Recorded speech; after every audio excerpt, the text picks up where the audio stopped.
For the users who are using this software for the first time, and also for someone who has been using this software quite since a long time, a lot of time people do ask us that where can they find the opening trial balance report in this software. Now, we do acknowledge that the report and trial balance is only for the current financial year.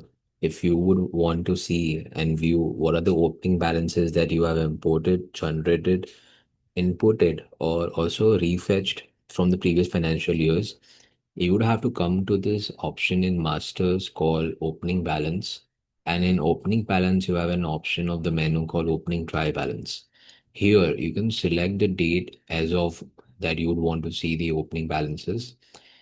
By default, please click on both the tick mark options, that is show transaction summary in group wise, and hit OK.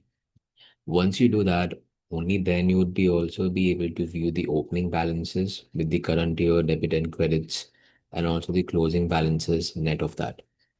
So this is where you would be able to view opening balances included with the current financial year transactions. So this is a three column T balance that we have for opening balances.